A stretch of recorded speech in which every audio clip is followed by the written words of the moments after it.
Good morning, good morning. Happy Friday. Hope everyone's having a great morning. Good morning, Applejacks. How are you this morning? It's been a rough morning for me,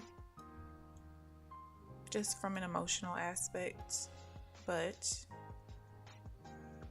we're here. We're in the middle of some high impact news, so I'm just waiting until 9:02. Then we'll wait for two swings like always. I did have two setups this morning because I sat out of the first, well, not sat out, I missed it by a second and it won. I sat out of the second trade and the second trade lost. So I would just be break even right now. With there being medium impact news at 8:45 and then high impact news at 9 o'clock, I just already kind of knew that I probably wouldn't have very many setups because of how long I have to sit out of the trades at that time. So, yeah. And we are surprisingly still moving quite a bit. Usually, once I let two full swings happen after high impact news, the market slows down back to normal. It's not back normal yet.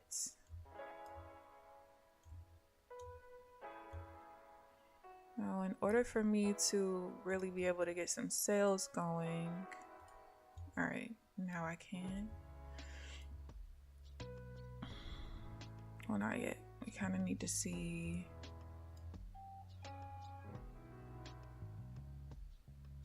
Nope, not what I'm looking for. I was initially looking for the sale, but that didn't happen. But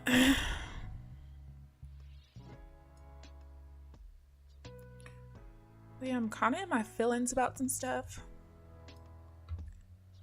So, if I'm not super duper active as far as talking goes, that's why. Good morning, Rio. Good morning. I did not get, actually, did I get sleep yesterday? I did, but I didn't take a nap until like 3:30, maybe 4 o'clock, and I woke up at like 7:30. And then I didn't go, let me see what happened after that. I didn't really go to sleep this morning though until like 2 o'clock this morning.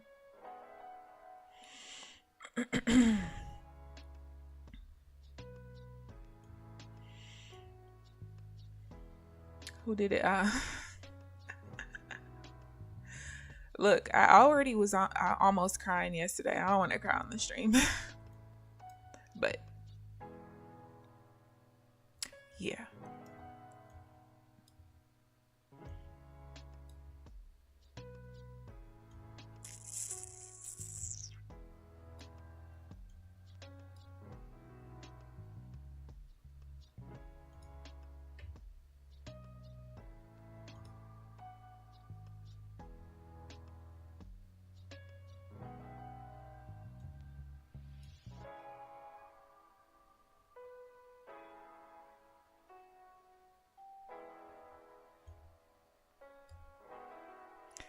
There's just a lot going on. I don't really like how price is moving, honestly. I kind of rather wait for it to slow down, although I don't really have to.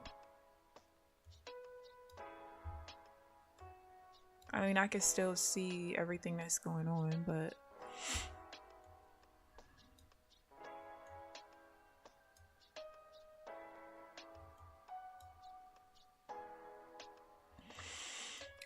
I did go ahead and look over the trades from yesterday.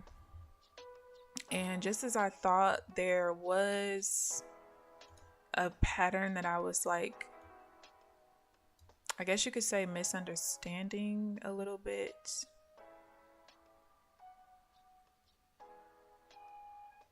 With the counter trend divergence. So I was able to kind of fix that. So the one that I took that lost, That was the one that had the pattern that I didn't realize needed to be a little bit more specific. And then the one that I sat out of at the end of the session, when I sat, oh, I could have taken that sell, I think. Actually, no.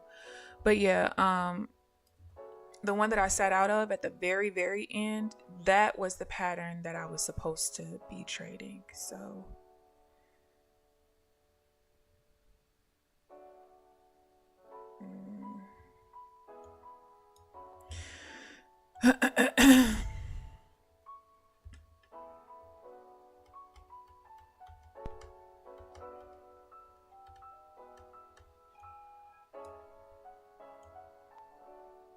yeah, I really kind of want the market to chill out a little bit.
Are we gonna slow the fuck down or what?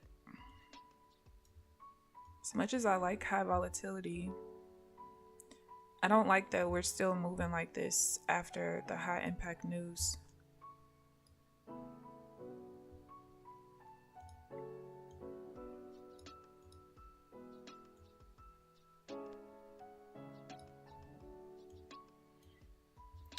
Sorry.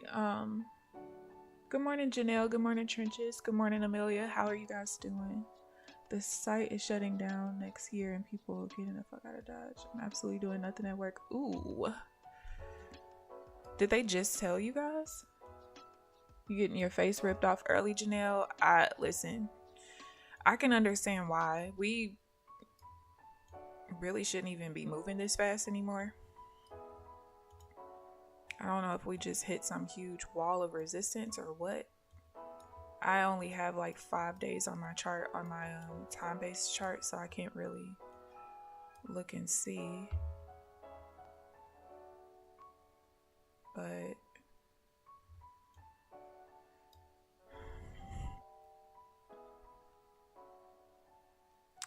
this would not be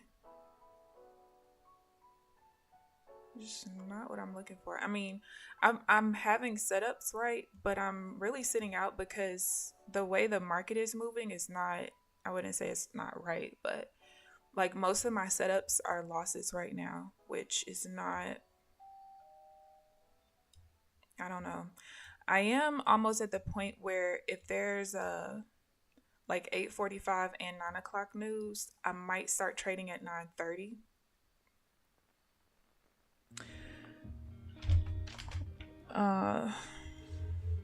I don't want to not trade at all, but I'm kind of noticing a pattern. I feel like, what was the last time? It was Tuesday, Wednesday, and today.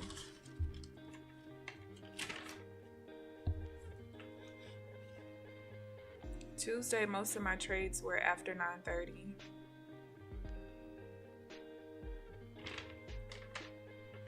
Wednesday, most of my trades were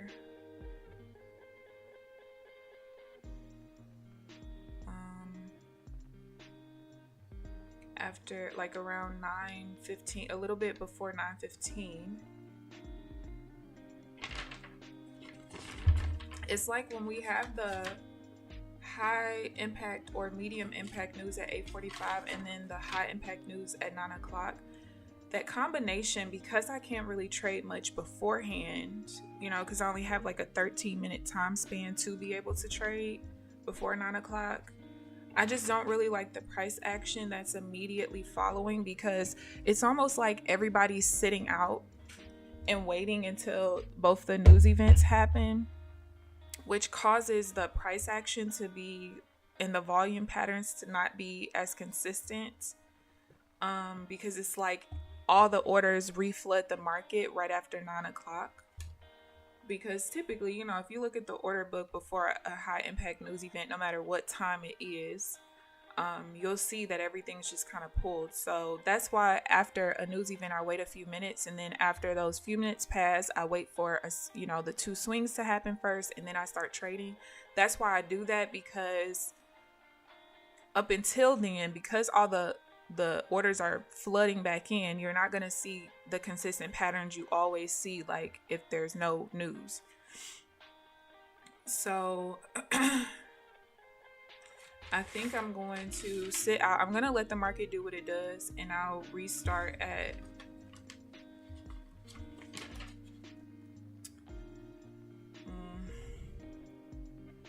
I don't know if I want to restart at 9:15. I think I'm going to restart at 9:15. Let's see what happens after 9:15. Uh-oh.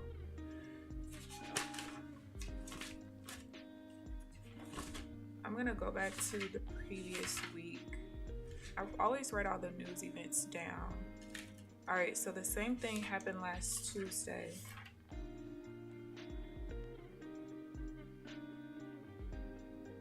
Oh wait, no, last Tuesday the 9 a.m. event was medium impact, so it's a little bit different. I want to see when it's the 8:45 and 9 o'clock, when the 9 o'clock is also high impact. Again, this is one of the very reasons why journaling is so important. All right, the previous week we didn't have that combo. Actually, let me just start. All right, so Wednesday, April 3rd.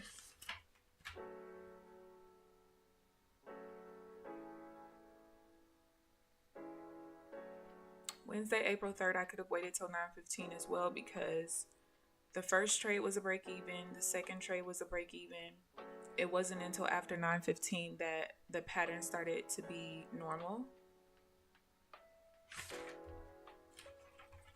Alright, that was that week. There was none of that the week of the 8th. The week of the 15th, there was none of it. So that's what we're going to do. There's going to be a rule of mine in regards to news. If there's an 8:45 medium or high impact news, and also a 9 a.m. a 9 a.m. high impact news event, I'll wait until 9:15 to trade. Because legit, I literally sat here and watched some of my normal setups that would win. I've just been watching them set up and lose. So based on the data that I have so far for even just this month, I can go back to March and look at the same thing, which I probably will do at some point while I'm on the stream, just to kind of confirm. But at least for those days, it looks like it's right now. After I am done streaming, when I journal, I am still going to go ahead and write down all the trades that did set up before 9:15, just to see, like, maybe I was missing some, you know, while I was watching, and some of them would have won and been able to, you know, cover some of the losses. But a lot of my, like, I guess you could say A+ setups, the ones that don't have like the ones that do have like a high win rate, they were losing. So I don't really like that. Yes, yeah, definitely sit on your hands, because this is just, it's kind of weird right now. It's so random, but I hear a ding during the stream every day that makes me think of a Maxwell song, Pretty Wings. The ding that you hear, so I have an alert set up on NinjaTrader where every time there's a reversal bar, it's a doorbell. And it's only because in NinjaTrader, there's only like 4 native alert sounds, And the other ones are just so blaring that I can't take it. I can't. It's just, I don't know. It's very weird. It could be a lot.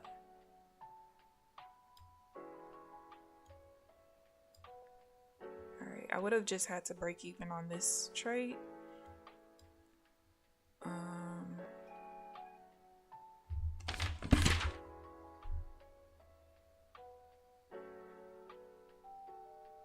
All right, so now the patterns are being a little bit more consistent. Like this was a trade I wouldn't take and it would have lost. So it's looking like things are getting back to normal. Like I said out of this one, but I would have broken even right when the zigzag changed. So it was really no big deal.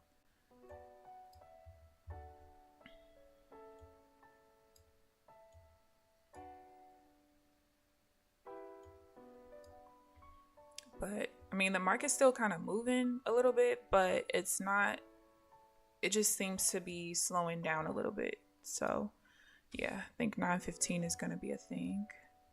I'll still start streaming early, but we'll make it 9:15 and not 9:30 for restarting.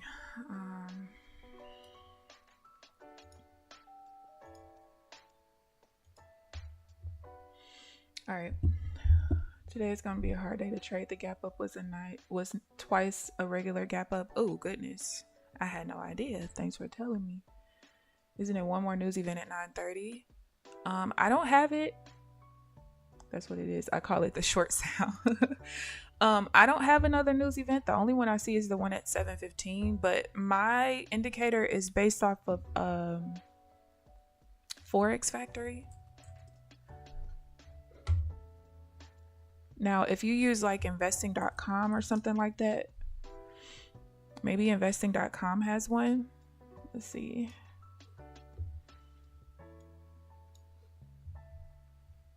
Calendar. Nope. It's not one on investing.com either. Investing.com has that the next event is at 12 o'clock.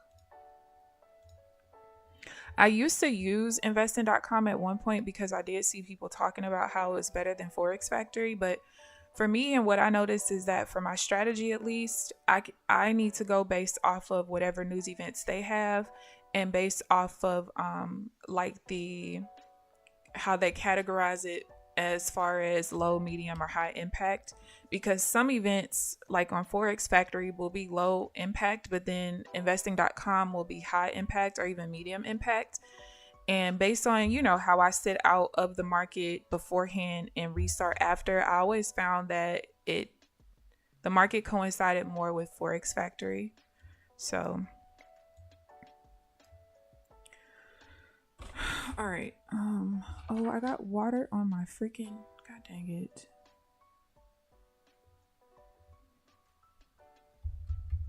Oh, I see where it's spilled too.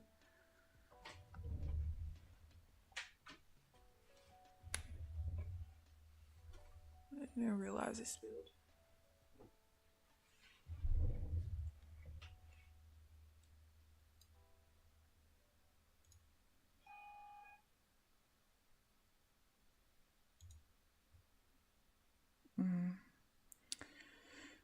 All right, the sale just invalidated itself.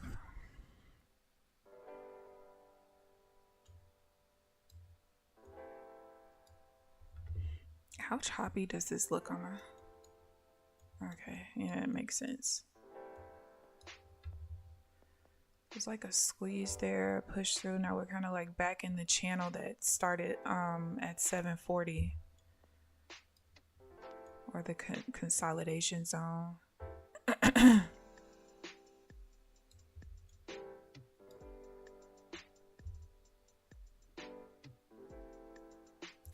and that's really 657, about 750. I do have to continue to remind myself that since it's Friday, I can't take the counter trend divergence trades. Well, one of the two. The normal lower low to lower low and higher high to higher high, I can't take those. All right, that touched the VWAP, so no trade here.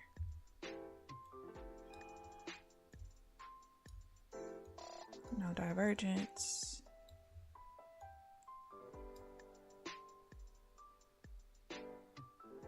All right, that sell just invalidated itself. It pushed a little bit too far up.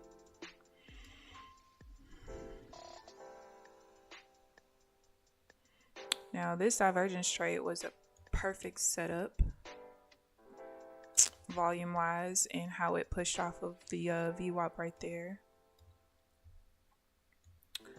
Now I might have to go back again and go through the divergence trades that set up on Friday, because now that I have made some changes since I stopped trading divergence on Fridays again, when I look at what my new requirements are for divergence, I might think differently, but I'm not going to chance it today because I don't know. It's something that I'll look at over the weekend. But I'm wondering if maybe like the divergence trades today are only really looking great because the market is more choppy than it's been in the past on Fridays. Usually on Fridays, the market is trending so much, and that's why the divergence trades don't work out so well.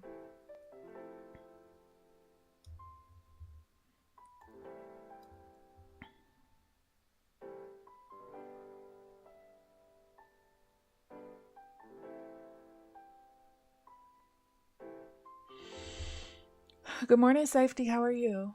You have Baker Hughes at lunch, but that's about it. On Market Watch, Chicago Fed President Austin appearance probably not a big deal. Yeah, I'm wondering because, like I said, I don't see anything on the calendar that I use.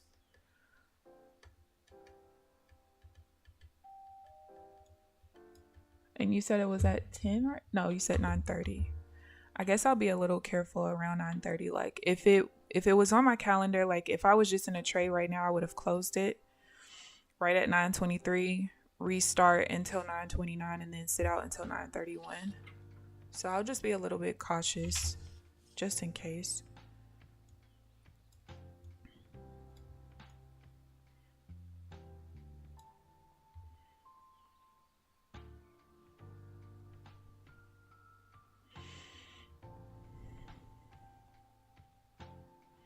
I was wanting to take this divergence here, but I needed to pull down further. I wanted it to react like off of 14 even, and it reacted at 14.50, so I couldn't take it because of that.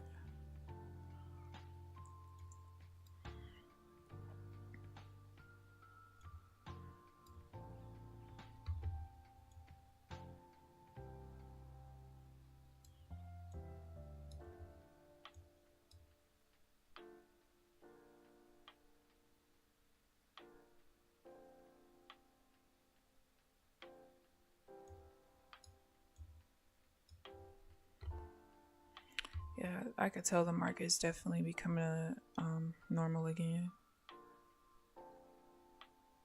444.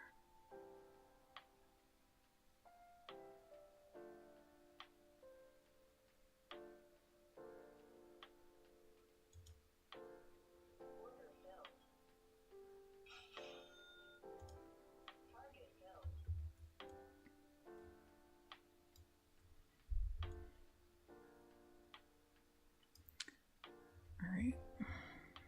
Like I think I turned my copier on, but I wanted to make sure. Okay.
$5.38.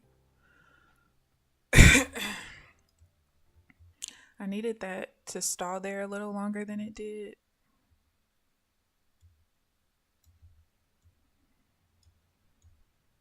And you can see it lost.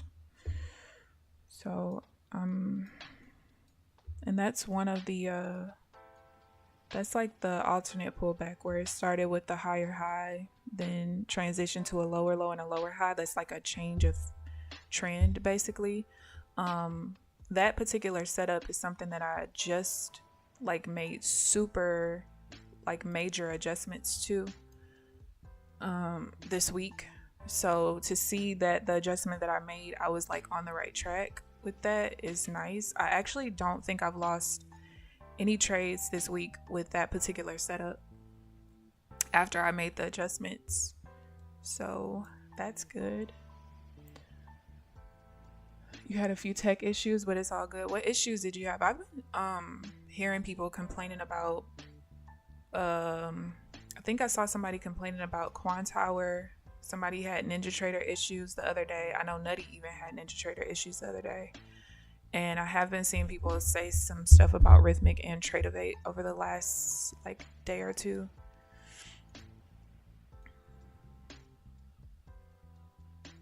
One guy said something that was going on and was like, I feel targeted. Dude, Apex is not targeting you and your account. Please stop. These grinding days are terrible. If you can't get a good entry, then forget it. Yeah. Patience is definitely a virtue, for sure. Like I said, just stick to your rules. Don't let all the big moves make you want to just join in on the fun, because it won't be fun if you're not following your rules.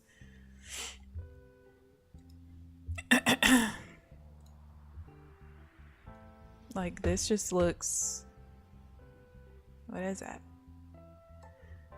I mean, we're clearly kind of like pushing off of this congestion box, trying to push off the bottom of it, push up again.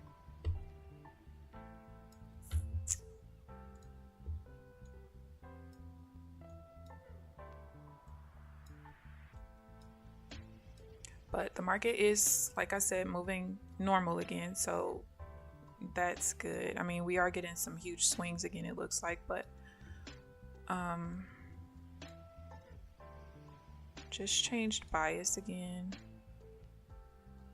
269. All right, we pushed too far. It's pushed too far to look for the buy. I wanted it to wick off a 952.25.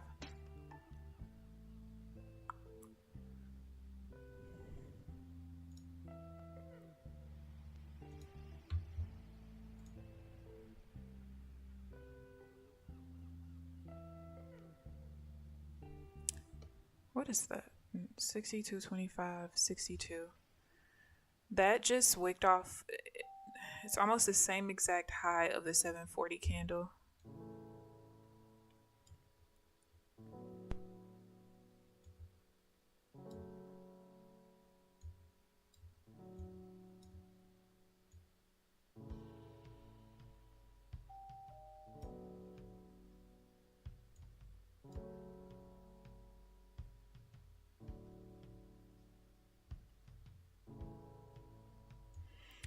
Push too far down again.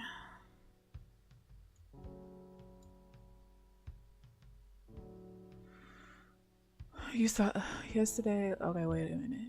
You having hunger issues? Applejacks. You always hungry.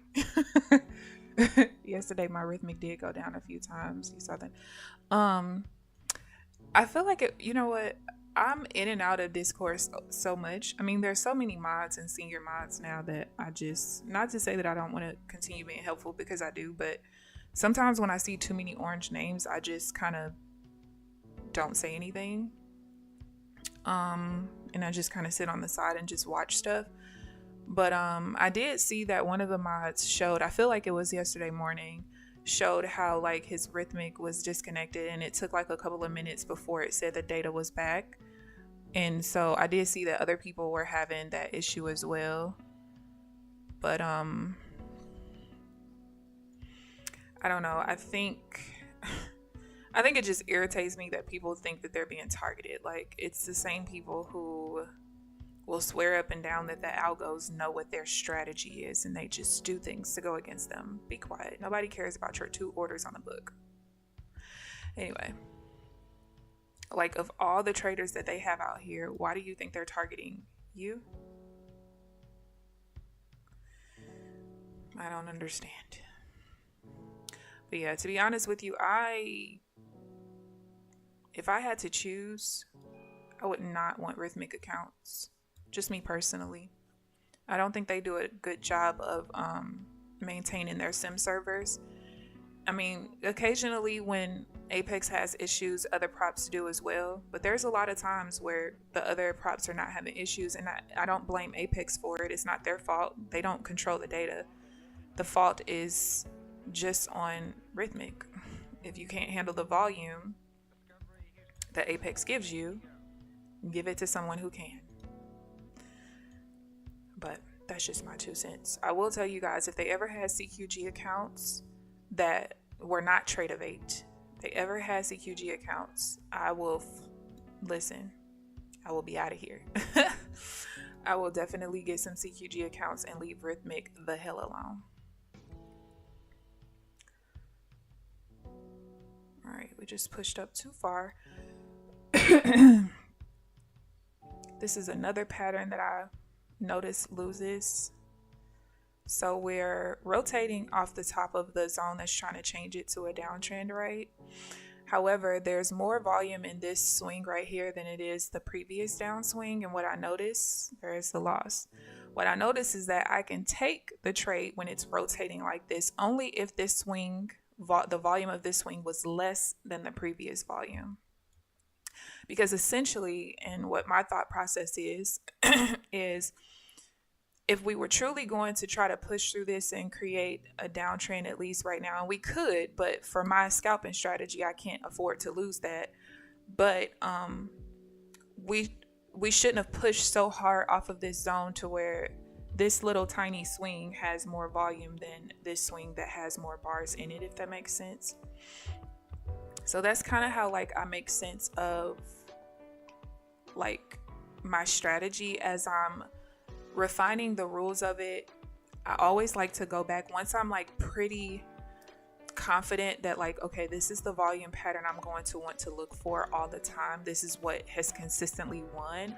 Once I get to that point, I like to sit down and, like, all right, I really like to have, like, a little guide that I have typed out, which I haven't for this particular strategy yet, but I like to kind of write out, why does this make sense? And when I do that, it helps me to remember the rules a lot more. It's probably going to take me a couple of weeks to, like, have some of these rules hammered in my head because they have changed so drastically, but that's what cheat sheets are for. I rather look down to confirm than not have it there because I'm trying to remember and then get mad at myself because, oh, that was a trade you weren't supposed to be in and stuff like that. So let's see.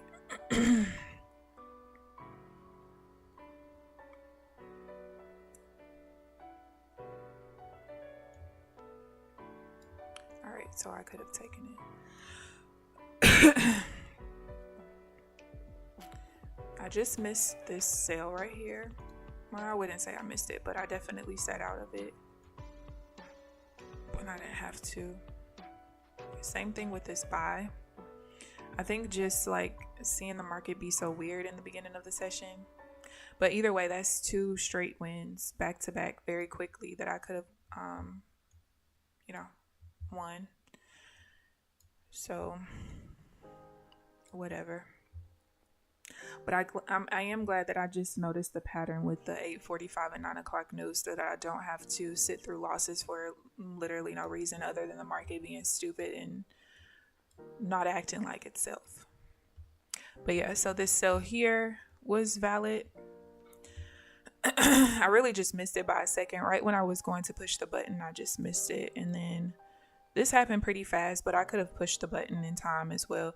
But that's why, like, I use that close bar entry indicator that I use, because I promise you guys it would be literally impossible for me to take the trades.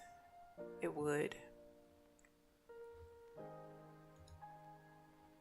It would be impossible for me to manually do some of this stuff. All right, no trade there.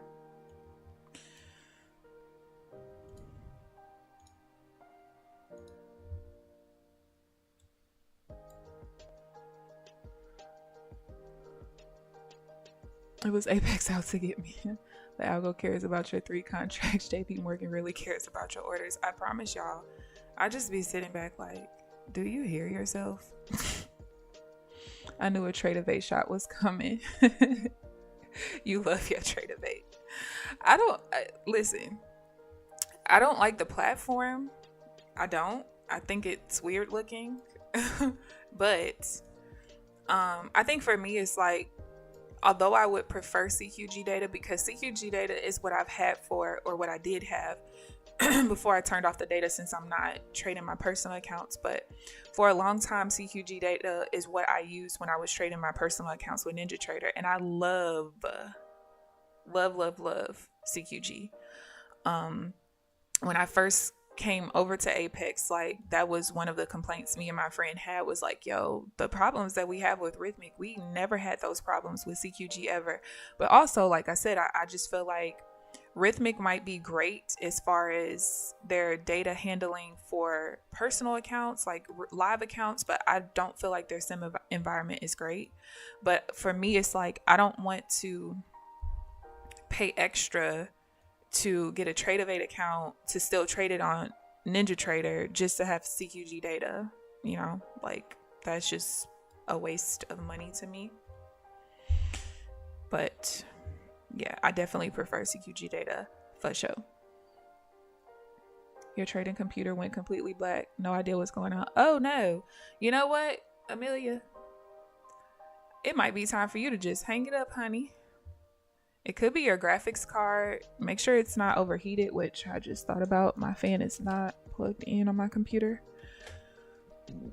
Excuse me, it turned back on. Some sort of Chrome error. No idea what's going on, but Ninja is working. Got you. Apple Jacks. Why she gotta log off to eat though? It might be a sign.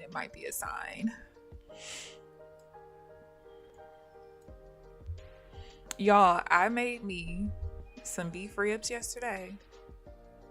Listen, they were so good. I've been craving beef ribs for a minute. I haven't eaten pork since I was 19 years old, so I'm going on 15 years. But I haven't had beef ribs in a while, and I've been craving it, right? And this is gonna sound so bad, so don't tell my mom or my grandma. But I was like, buying beef ribs for 3 people is expensive, okay? So I'm just gonna wait until they go on a little trip, and then she will get her some beef ribs and cook it. Listen, I got beef ribs the day before yesterday from the store. They left for their trip yesterday, and I made them motherfuckers yesterday for dinner. It was so good. Oh my God. And what I like to do, like, I love pressure cooking any meat that I have, because I just feel like, you know, we grew up in a time when people use ovens a lot, but ovens can really dry meat out. But let me tell you something, that pressure cooker though, there is nothing you could do to dry that meat out. So what I like to do is I like to pan sear whatever meat it is first, like, you know, season the meat up, put like a little bit of a butter flavored coconut oil in the pan with a little bit of butter. And then pan sear the meat on each side for a little minute, you know, make sure everything cooks into it. And then in the pressure cooker, just put a little bit of water. You ain't got to put much, because you don't want your seasoning to fall off while it's cooking. You just put a little bit of water in there and pressure cook that bad boy. Meats will fall off the bone every single time. I promise you, I kid you not. Every time. I tow it up too. I made it with some corn and broccoli. I had a time yesterday. I did.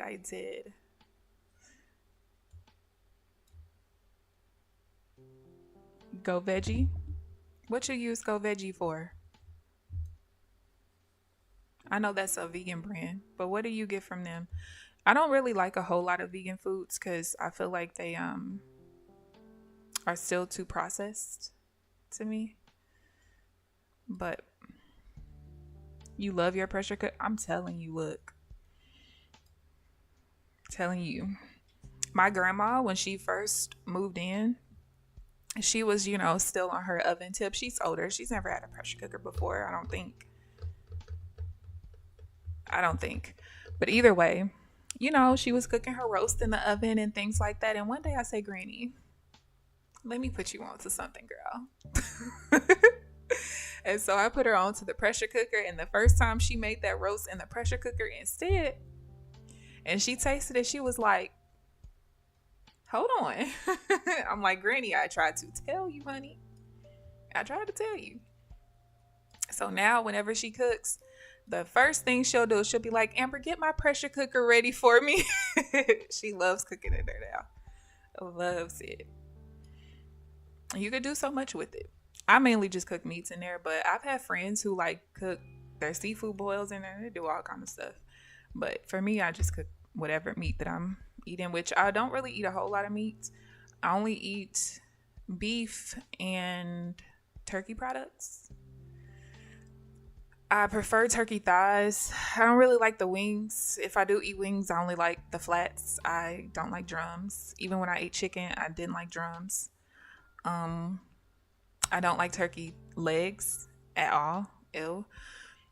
And I do like duck. And I like stuff like alligator and snail. Like, I like stuff like that too. But as far as like meat, just beef and turkey and fish. All right, let's see what we have here. Went running last night and saw a ripper's truck. The devil is... What is that? Oh, a food truck. Girl. Not while you running. Like, you know what? This run could probably be over right now. Snail, yeah. I had snail for the first time. I think I was on a cruise, a Royal Caribbean cruise. They had the escargot and they had it cooked in like a butter sauce with like some Italian seasoning and basil and some grated Parmesan cheese on it, baby. I was hooked from there. Yes, I was. So now whenever I'm craving it, I'll just get some from Walmart. They sell it like depending on where you are. But in my Walmart, they sell it like right next to the tuna, like the canned tuna and stuff, and the sardines. And I just get them, clean them real good, and cook them in a butter sauce. Yeah. I like snail. I like octopus. I like calamari, which is, of course, is squid. I like a lot of stuff like that. Alligator. I love alligator now. Alligator is fire. 140. I'm really just waiting for this pullback to happen whenever it's going to happen.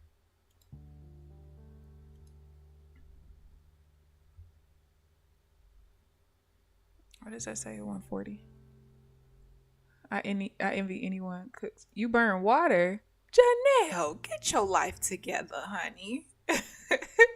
So what do? You just eat out all the time, or do you do like one of those meal delivery services? My best friend, her and her husband, they swear by Cook Unity. For me, meal delivery services are just way too expensive for my liking. And like, I did HelloFresh for a minute, which you still have to cook yourself. But it was like, I don't even mind going to the grocery store. So why am I doing this? Like, I'm one of those people where when I go to the grocery store, I'm in and out. I'm not in there all day anyway. So it's like, why am I doing this? It's more expensive for literally no reason. So, but I like to, like, if I'm getting tired of certain foods, I like to look online for like different recipes, something that I've never tried before. And maybe they cook it like with a different type of sauce or something. Like, I like doing that. But I'm the type of person, I can eat the same thing all the time. And it's probably because I allow myself on the weekends to eat out. So I don't really get tired of eating this, because on a day-to-day basis, I literally eat the same thing every day, like for breakfast and lunch. And then of course my dinner will change because I only cook for like 2 or 3 days at a time. But to kind of get myself out of this cycle of getting tired of healthy stuff that I eat all week, I allow myself to eat out on Fridays and Saturdays. All right, no divergence, of course, so we just gotta wait for the pullback to happen again. Not my little homie said. Let's see.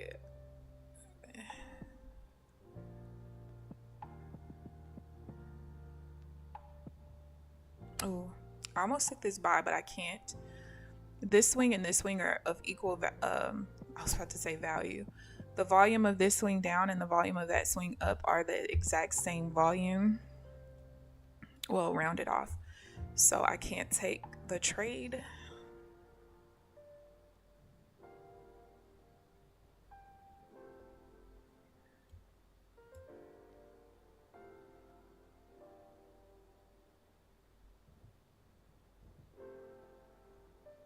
And it would have been a break even anyway. So we gotta wait for the next pullback. I needed to pull back to 980.25 for me to even consider.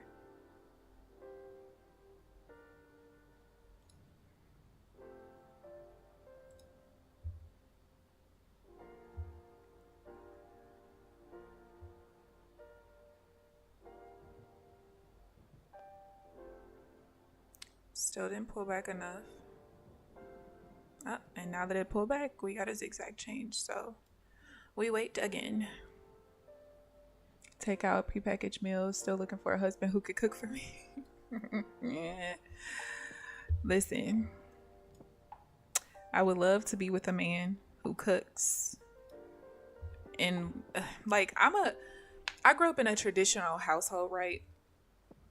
But I do believe that some things should be shared, like cooking responsibilities and stuff, especially when you start having kids and stuff.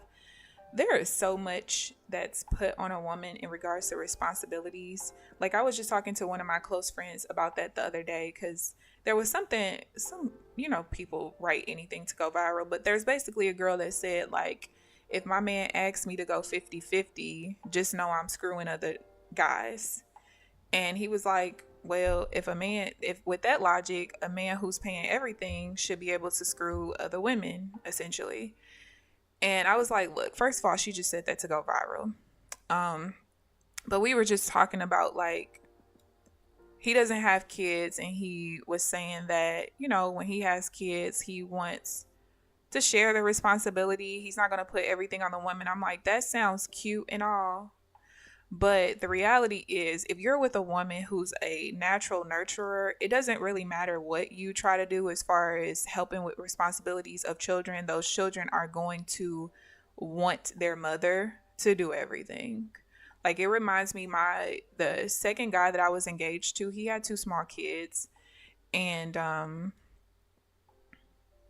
I helped to potty train his daughter. And I remember when she started getting up at 6 a.m. to use the bathroom herself, she never, ever called his name to come help her.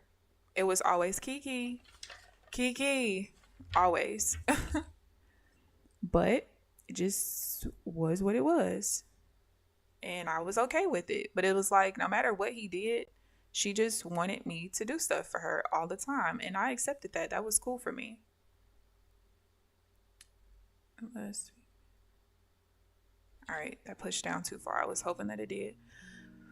But yeah, there was a lot of stuff that, even if I'm like, ask your daddy, no, I want you to do it. So when you want a woman to be out here working the same number of hours as you, grinding just as hard as you outside of the house, come in and be your maid, your chef, your porn star, your all of that stuff, cook and clean and, you know, do this for the kids, that, and everything else, and then you want her to pay half of the bills, you're a little insane.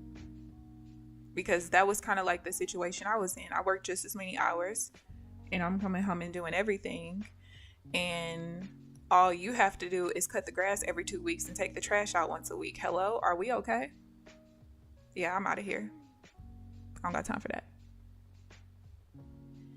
Swaggy C, I saw that response.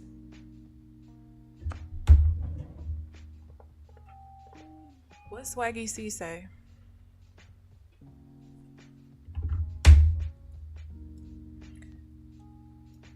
All right. Oh shoot. No divergence. No divergence. No divergence. No divergence.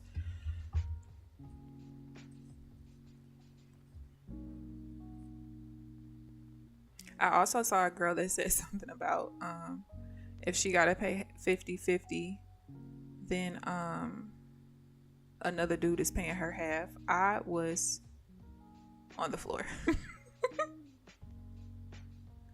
On the floor.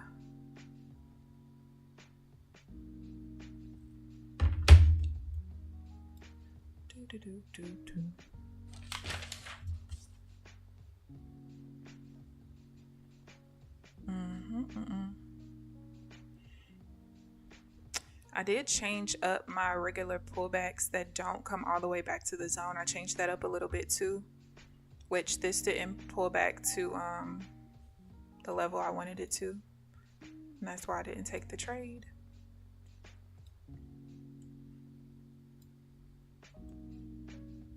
If it doesn't pull back, I need to see the swing, the pattern of the swings be something specific, and it was not. So we'll see how the trade turns out, but I would still be in the trade right now, and there is the loss. See.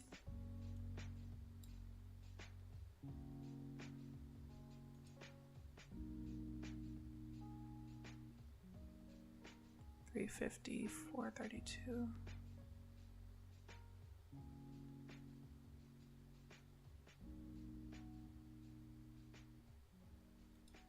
All right, I thought we were gonna.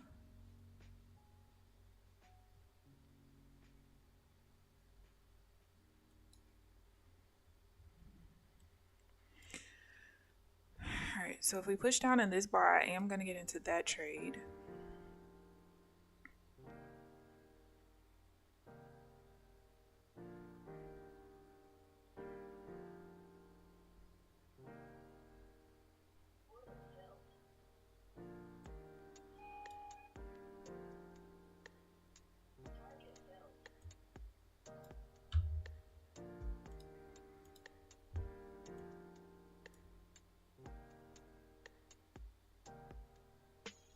It's nice to see the adjustments that I've been making. Seeing that, like, yo, you're on the right track when you were thinking about stuff, but you just missed this one little thing. So I just prevented a loss that I definitely, if I didn't look at certain things like a little bit more in detail this week, man, this week would have been way more rough than it had to be.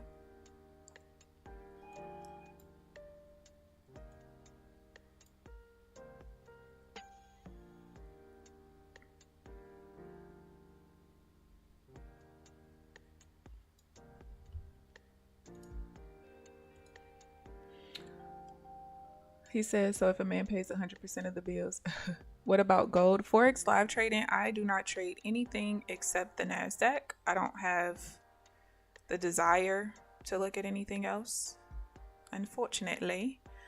Yeah, I just don't.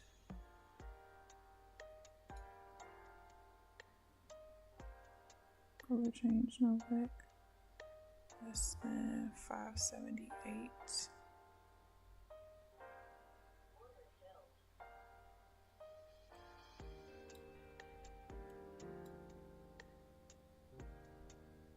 if we can push through there. We're creating a double top, so nope.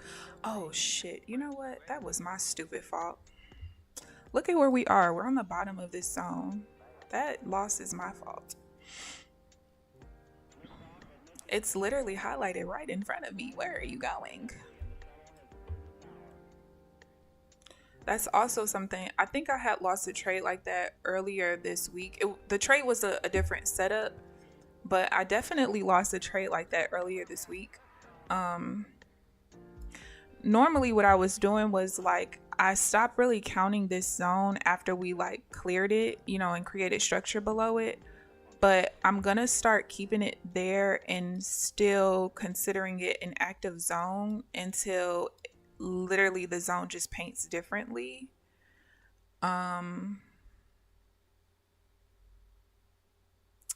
Yeah.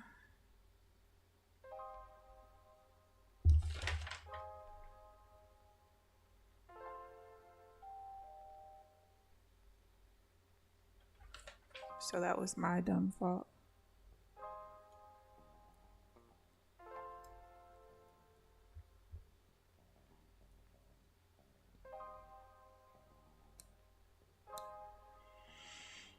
So yeah, we'll just keep the zone there, and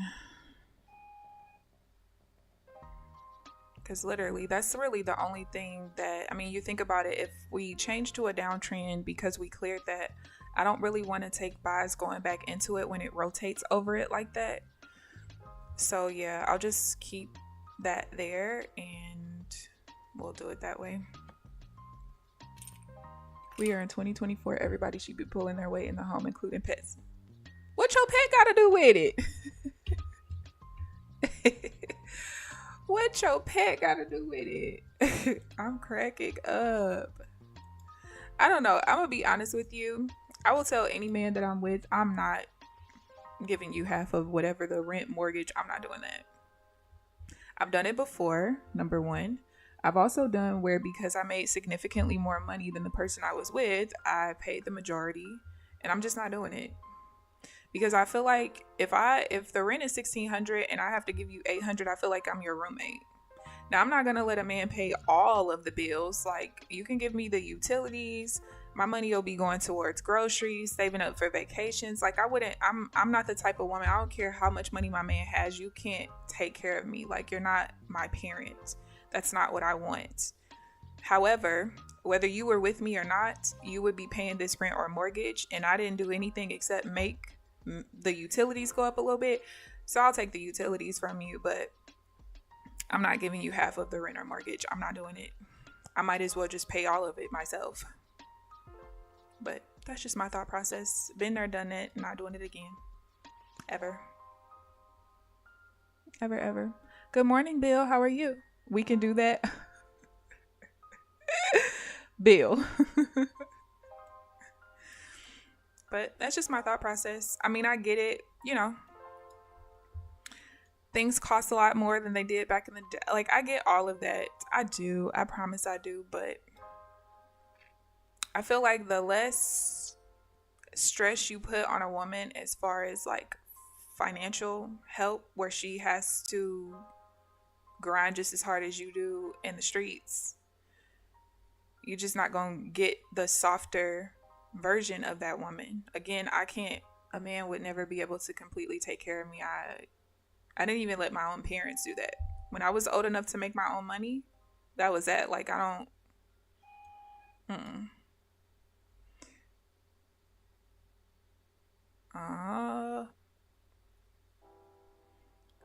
212, and we're out.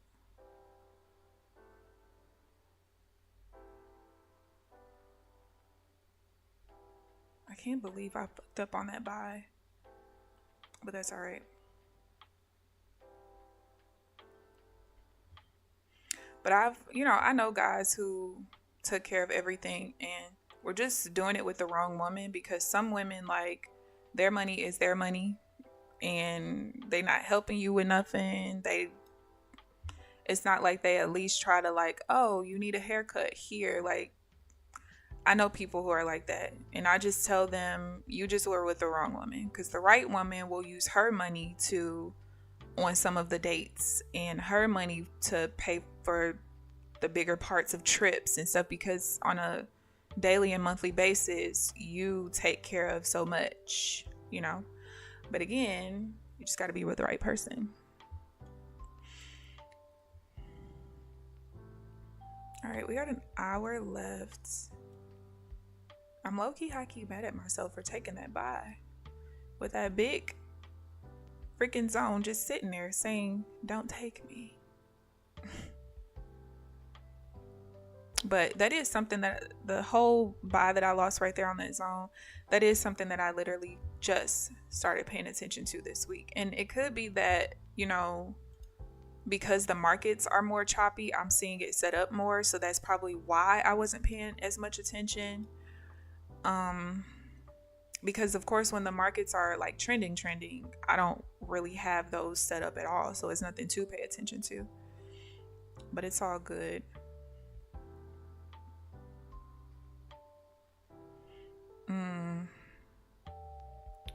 $158.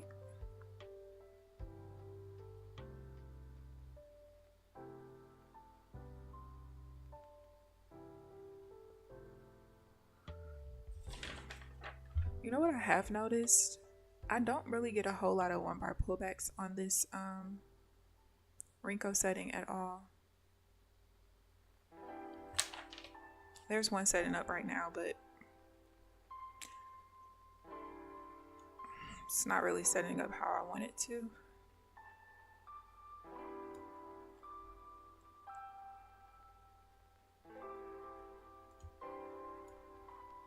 I probably could have given it the same rules as my other trades that set up exactly like this, where if the volume pattern isn't what I like, but we got the sell rotation level, I could still take the sell.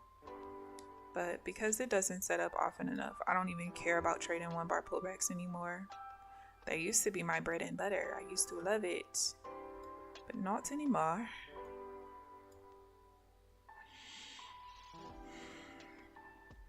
Ice cream date. So the next man has to take off pay for your mistake. I didn't make any mistakes. What mistakes did I make, Canute? There's no mistakes. It's just, you have to listen. One thing about me, I don't have traditional thinking, number one. Number two, I didn't grow up in a way that most people did either. Like, my parents were married for almost 30 years. Okay?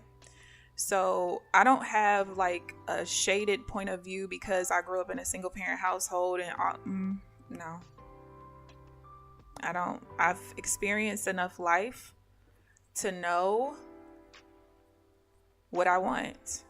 And if you can't provide it, you're out. Let me tell you something. I have broken up with every single person that I've ever been with except my very first boyfriend at 17. Everyone else, I left myself. Why? Because I know what I want. I don't even like relationships, if I'm being completely honest with you. I hate them. I like being by myself. So if I enjoy life by myself a certain way and you come around and you are shaking shit up in a negative way, you're out of there. So there's no mistakes that have been made on my end, to be honest with you.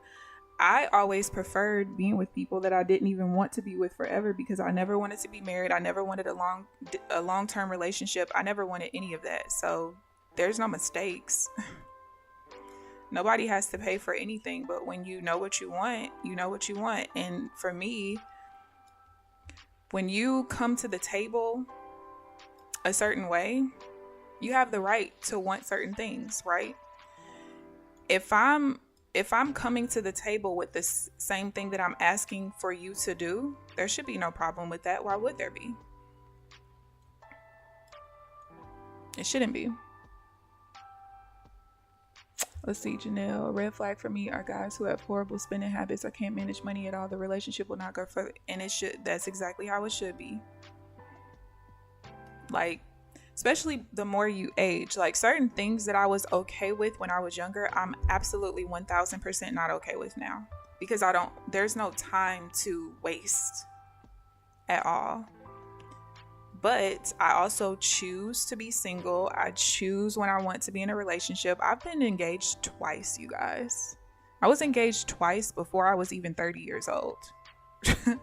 And every single man I've ever been with, relationship wise, has always talked to me about marriage and wanted to be married and had hurt feelings when I let them know I don't want to be. That's why I walked away from both of my engagements.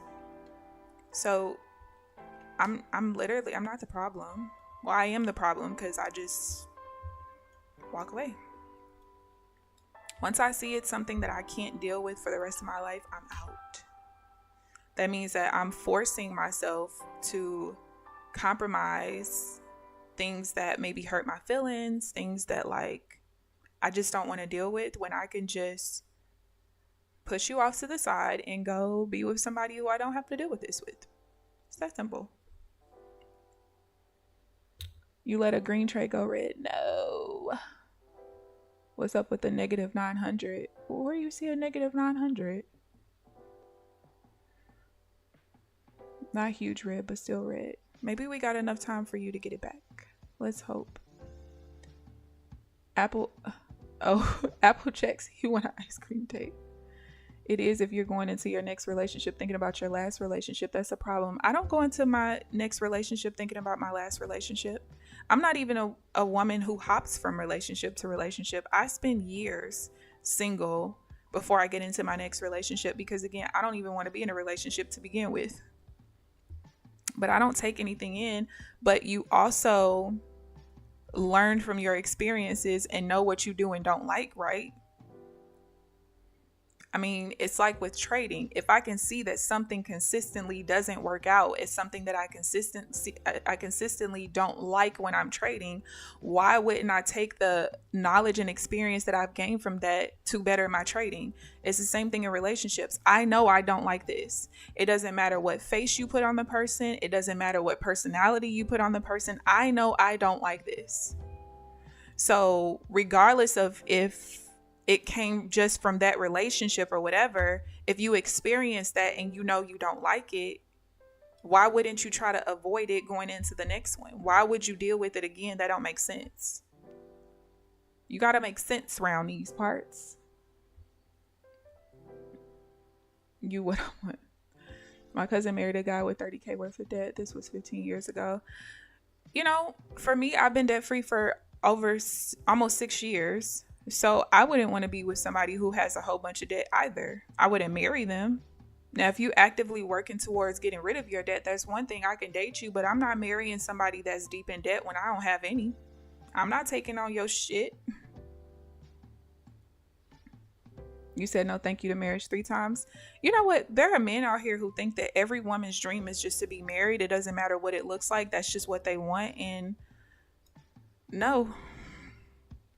Like my sister who was in here yesterday, me and her are completely opposite. You would think that we grew up in 2 different households because of how different our thinking is. Like my sister is a hopeless romantic. She loves romance, weddings. She's had 12 different wedding dresses picked out in her lifetime. Like she loves love. Me, I don't.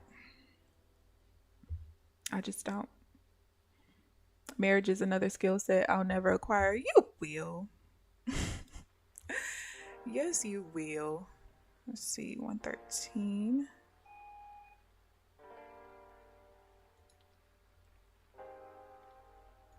All right, this trade will invalidate itself so quickly. Yeah, I highly doubt it'll set up the way I want it to. And it invalidated itself. I wanted to see a real quick push off of the VWAP right there, but we didn't get that. Hi Hamza, you lost 1,800 today. I have to go back and watch your last couple of videos. I've been going through it emotionally the last couple days, so I've kind of been off YouTube. That's why you guys don't even hear other people's streams the last couple of days while I've been trading, because I just have been kind of wanting to be disconnected a little bit. But I gotta catch up on everyone's videos and stuff.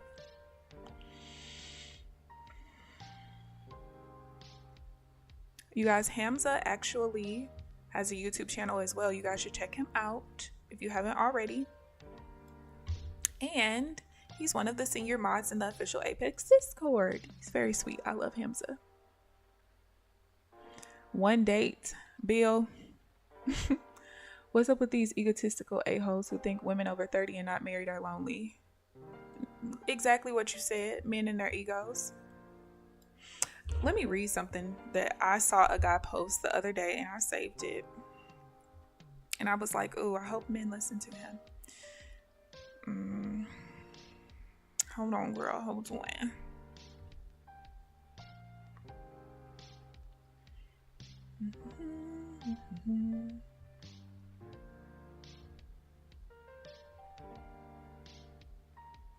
Dang, I hope I saved it. Okay, here we go. Janelle, I hope you're listening. He said, men don't believe women choose to be single because men don't choose to be single. Being single is the default position for women. That's why men pursue women and not the other way around. Women only shift out of their default position when a man comes along who makes them want to. Women want men who make them not want to be single anymore. Men want women because they don't want to be single. There's a very specific difference there. It's also why men can't figure out why their attempts at shaming women into getting married don't work. Women want men who make being in a relationship better than being single. Companionship isn't enough. There has to be an increase in happiness in her life when she is with a man compared to being alone that requires active participation in building a good relationship. If that isn't there, she will choose to be single. Clap, clap. Yes. I've literally always said, and I can call my best friend right now. He will tell you, any of my best friends, any of my close friends will tell you. For me, the companionship that I have with my friends is literally all I need. My friends and my family, I don't need companionship like relationship wise. I never have. As long as I have a great relationship with my friends and my family and I get that type of companionship, I don't need a man to give me that at all. And of course, you get the men who feel like if you're over a certain age and you don't have kids, or like you said, are single, something's wrong with you. No, maybe that's just a woman who knows what she wants, or just don't want to deal with you Negroes. What the hell? We just don't want to deal. And it's okay. It is okay. All right, wait a minute.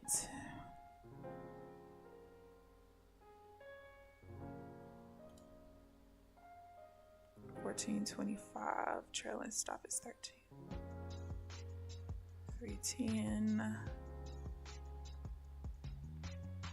Trying to see if this trade is going to invalidate itself. It looks like it will, because oh, it didn't. I don't think. Oh no, it did at the last second, and I highly doubt I'm gonna be able to get out. It invalidated itself literally at the very last second. There was a push of, I don't even know. There was like a push of about 40 volume in like milliseconds that invalidated the trade, and there was no way for me to get out of it. I needed the volume of this candle to be less than 310. When I pushed the button for it to be okay with getting into the trade for the close, it was at like 290, I think. And then there was just that huge push at the end, but it's all good. Trades like that, I mean, you can't even really be mad at. Because for me, as much as I don't want to lose trades like that invalidate itself at the very end, had I seen that it was creeping up fast, I would have definitely just tried to buy click instead of entering right at the close of the bar, but it was moving slow enough where I didn't think that it would invalidate itself, but it's all good. We'll just break even now. It is what it is. But yeah, you love liking me. Girl, all you had to do was ask for a hug. While we have had many times we get distracted from others. Yeah, distractions are very, very easy to. I like volume spread analysis, so I look forward to watching you live. Yeah, Hamza is great. And he always is in a great mood. Passport bro. Online safety. Do you desire to be a passport bro? You want to be my friend, Bill? I got enough friends, honey. All of my friends are long-standing. There was this girl who I had befriended like sometime last year. No, probably not last year. Maybe it was like the year before or the year before that. I don't know. But we were building a pretty great relationship. And I just had to let that friendship go last year. I just did. It was for my own mental health. But my longest standing friendship is 24 years. That is my girl best friend. And then the three of my male best friends. One of them, we've been best friends for about 12 years, maybe about 12. And the other two have been about 10 years or so. So I've learned, just stick with what you got.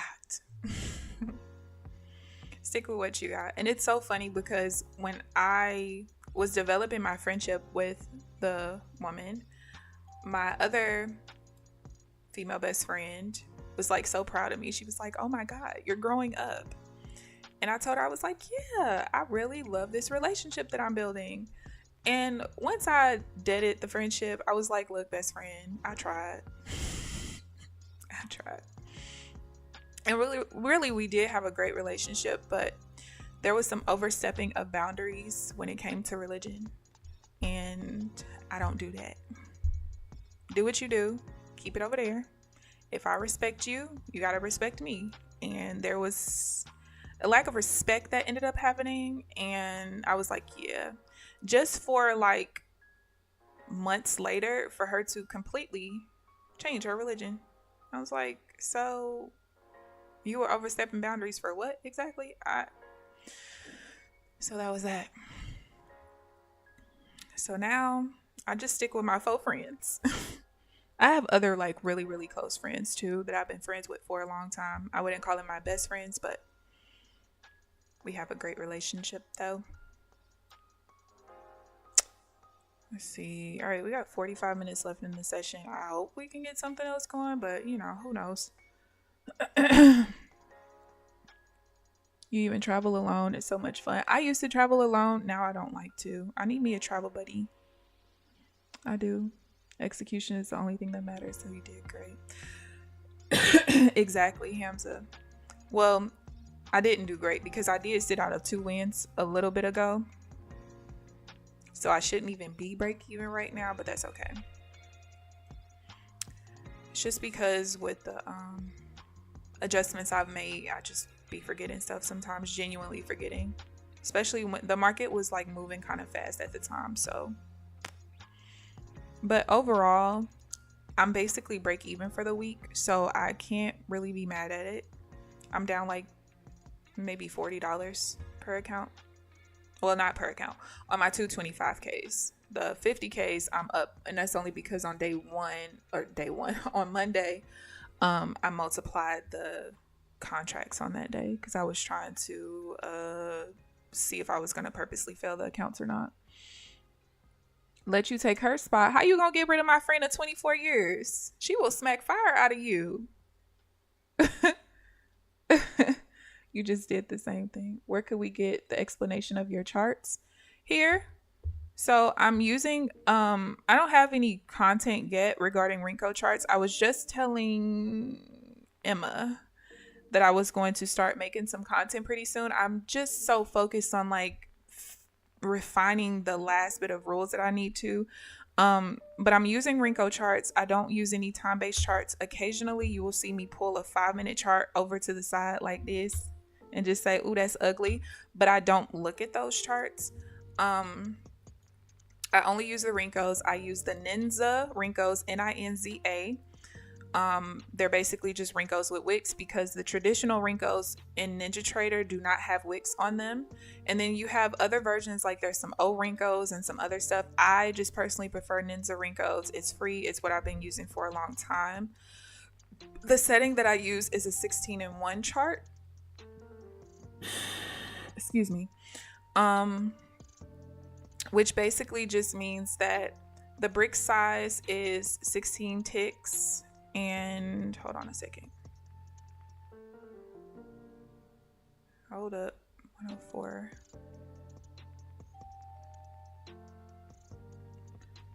Hold up.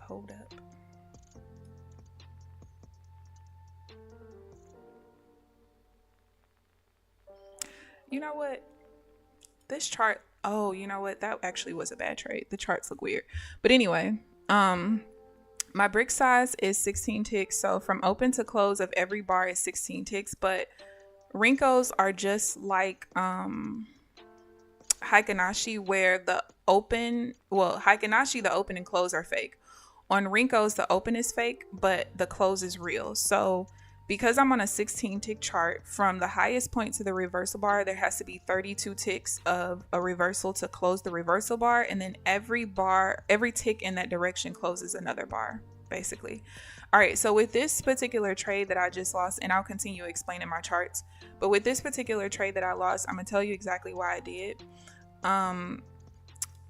The way that my levels are, right, with this sale that I'm trying to get into to see if we can get into the beginning of the change of direction, my major level is right here at the yellow line. I have to be below that major level to continue to the downtrend bias, and that's just something that I genuinely forget sometimes because I really just started paying attention to it. But it is super important because I did lose a couple of trades like that some weeks ago, and that's when I kind of noticed that I needed to pay attention to it, but I just didn't just now because I'm kind of mindless at the moment, and that's okay. How do I want to do this?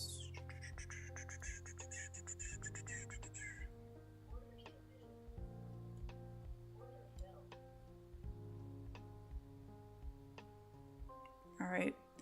This is the divergence that I can take, and I just got wicked and no fill down there.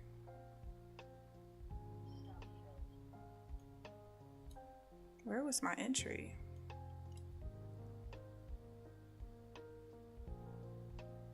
How did I not get filled?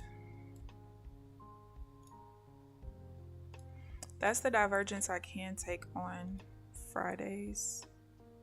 And I definitely should have gotten filled. Where does it say my entry was? Hold on, you guys. The entry was 37.75, which is where my entry was supposed to be. But I don't understand how I got filled. The price didn't even get up there.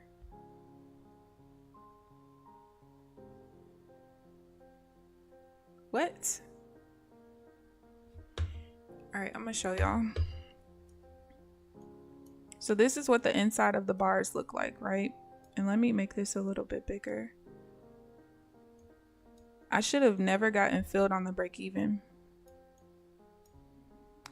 My break even is here, but I should, oh, I get it now.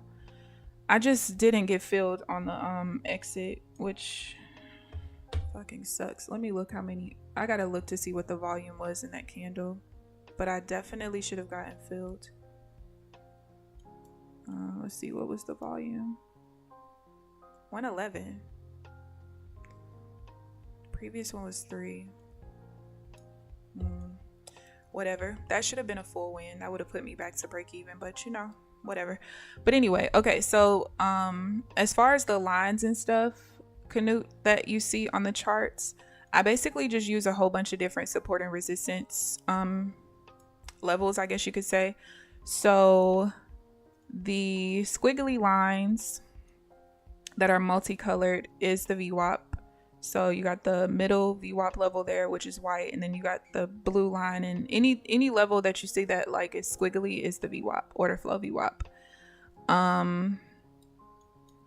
Any dotted lines that you see like here is part of the NinjaTrader Fame Super Pivot. It automatically paints the middle pivot level, and then, you know, extended support and resistance levels based off of the previous day's intraday data. I also have the current day open high low, the prior day open high low close, and there's a market structure indicator as well that I have, which is what paints like the rotation levels and stuff. And basically with the rotation levels, that paint, it kind of lets you know, like, all right, here for instance, we kind of need to get back above this green line and create some structure above it before, you know, we can confirm that the uptrend is continuing. So for as long as price moves down and the rotation levels are not being broken and they're just kind of wicking off of them like that, you know, it's safe to say that the market's going to continue trending down. Anytime you see these zones, I draw those myself, and I use a version of a half trend to kind of tell me the overall trend direction, which is also what this rotation market structure indicator does. So what I do is I draw a zone, and I was in a downtrend bias overall, even though I still will take buys when I'm in a downtrend bias and vice versa. My strategy that I'm developing, volume requirements are different based on what the bias is at the time. So anyway, when I draw the zone like that, you know, we attempted to clear and push into an uptrend here, but we failed. And then the second time we actually pushed all the way through the zone. So, yeah, I'm in an uptrend bias right now. The sell that I just took right there was basically the first divergence of the new trend. And yeah, it was great price action and a great market structure read, but I just didn't get filled on the TP. But in my 20s, early 30s, I took a lot of trips solo. That's exactly what I did, and that's why I'm not doing it no more. No, the one you befriended?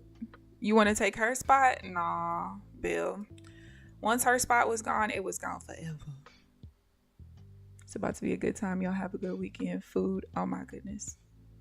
Oh, it's about to be food time. You enjoy your weekend too, Applejacks. I will see you next week. I'm not gonna lie, that no field just kind of pissed me off a little bit. I was making such good progress beginning of the week, but everything that happened from Wednesday on, I am happy that I did have the losses that I had, just because it forced me to go in and look at stuff that I already was iffy on anyway. Like, I'm trading this and it kind of sets up quite a bit, but I can't figure out, like, it's just so iffy. It seems to be a break even type of setup. So, you know, the losses gave me more data. I was able to add that data to the other data that I've had over the last 8 weeks and really kind of refine things the way I needed to. For me, as long as every week I'm making progress with my strategy, I'm making progress as far as the P&L goes, that's really all I care about. I mean, depending on how today ends, I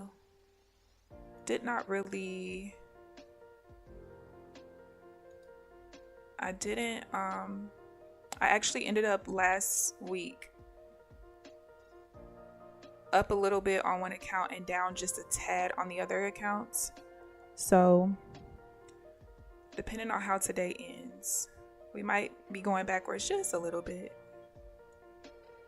Just a little, but that's okay.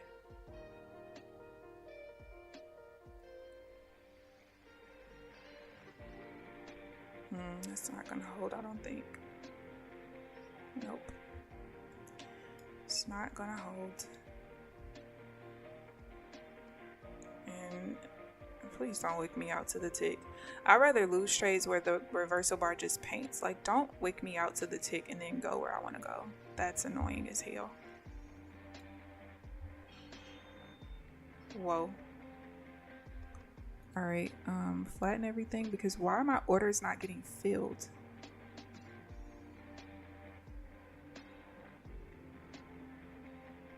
All right, we actually might be done for the day, because me not getting filled, this is weird. I'll see what the next trade does, but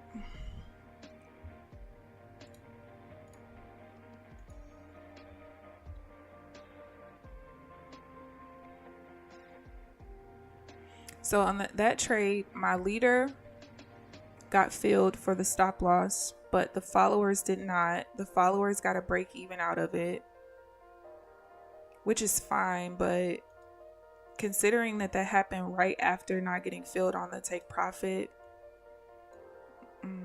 I don't know. I'll take one more trade probably, and if the next trade does the same thing, we'll just be done for the day and for the week, and just look forward to next week. Now, I'm not gonna lie, I'm probably gonna go ahead and purposely bomb my second 50K account. I'll tell you guys why before I get off the stream, but I'm probably gonna do that. It renews on Sunday, and I think I'd rather just bomb it and get the reset and keep it moving. But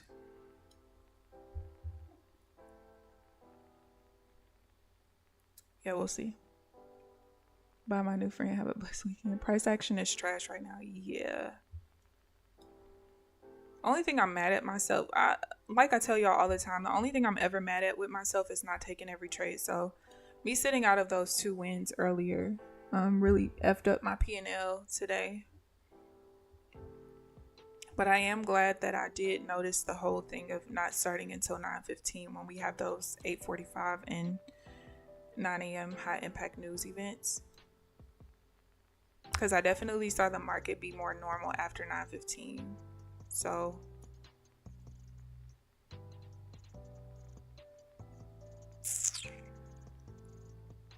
that really wicked me out to the tick though.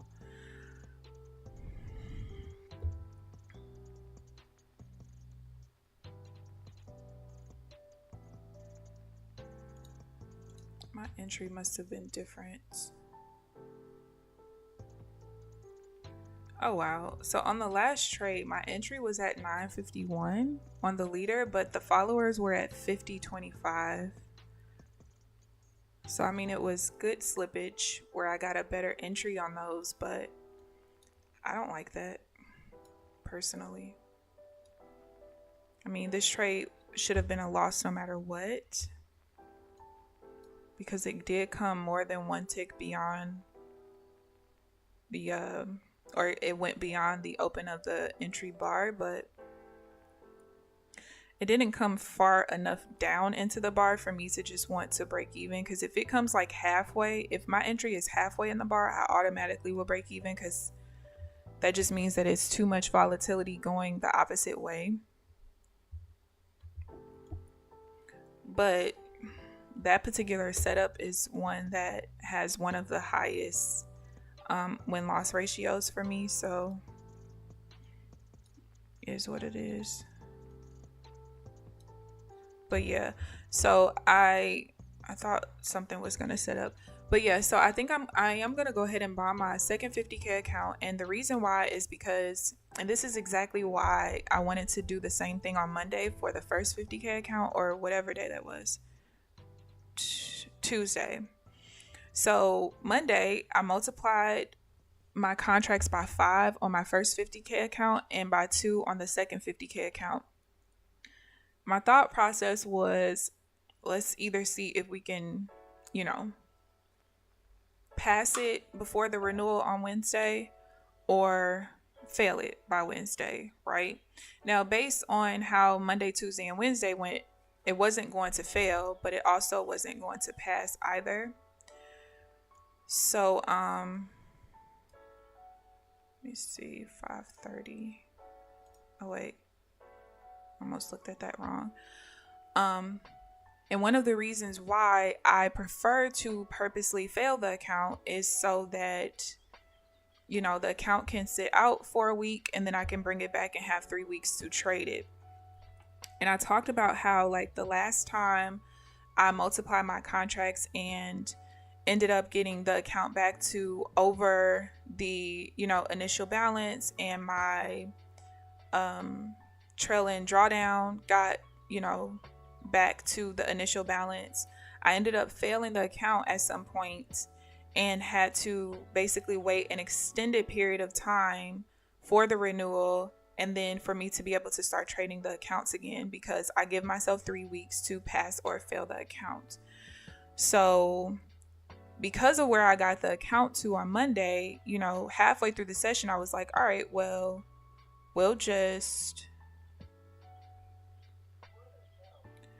I said, all right, you know, we'll just continue trading it. We won't purposely bomb the account, and we'll just leave it at that.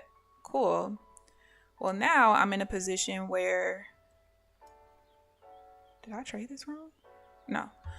So now I'm in a position where, you know, on that 50K account, I'm still a little bit in profit as far as the balance goes, but there's only $1,800 in drawdown left. I would have rather just bombed the account and had it come back in a week and a half, 2 weeks. So with the second 50K account that renews on Sunday, why am I getting late target fields? I don't understand.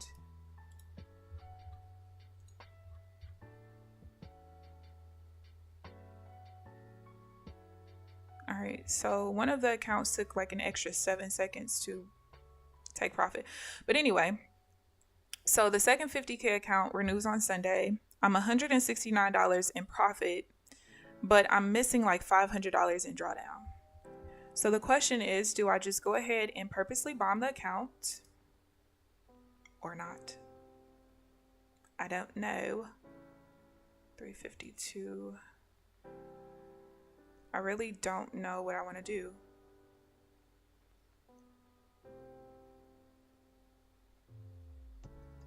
All right,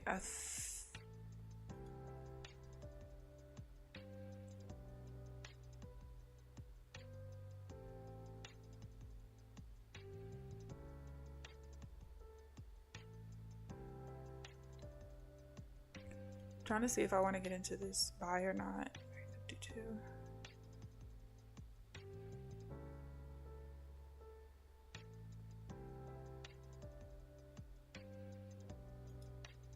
I feel like that's going to invalidate itself. So I'm going to take the order off. All right, yeah, I did. All right, so if I purposely bomb the account that renews on Sunday, what I'll end up doing is not trading it all next week, and then it comes back the week of the 13th, and I'll have 3.5 weeks to trade it. Or do I just keep pushing through, allow the balance and drawdown to carry forward, because I am a lot more confident in my strategy, and I don't believe that I will end up failing. If I do, it's not going to be like right away within a week or two. So that's kind of like where I am right now, like trying to figure out what I want to do, because I don't know.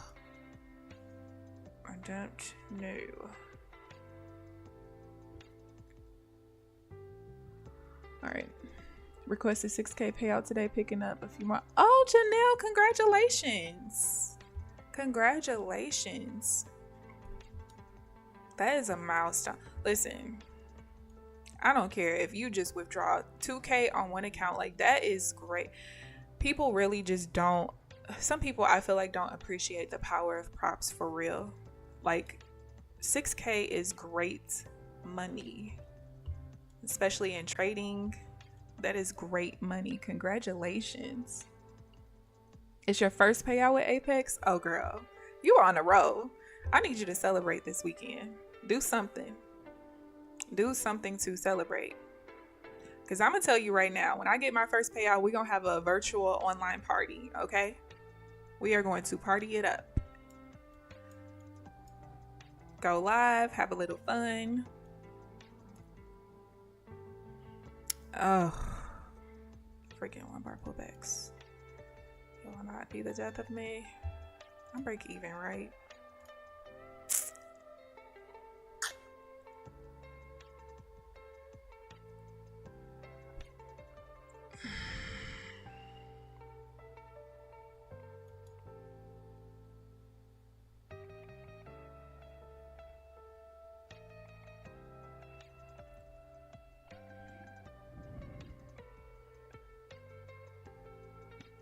I don't want to regret this trade, but because I just talked about not really taking 1 bar pullbacks like that. They just don't set up a lot on this Renko setting.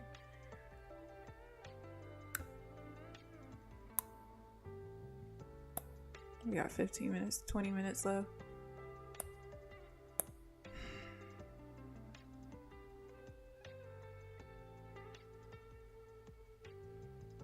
There's so much volume in this candle. So much. What I don't want to happen is it reject off of the VWAP. Because it's not the middle VWAP level, so I can't break even. Well, I can, but I don't. You know, following my rules, I can't break even there. All right. We invalidated ourselves, so the stress is gone. But yeah, I'm gonna have to make a decision on the second 50K accounts. Missing 550 in drawdown.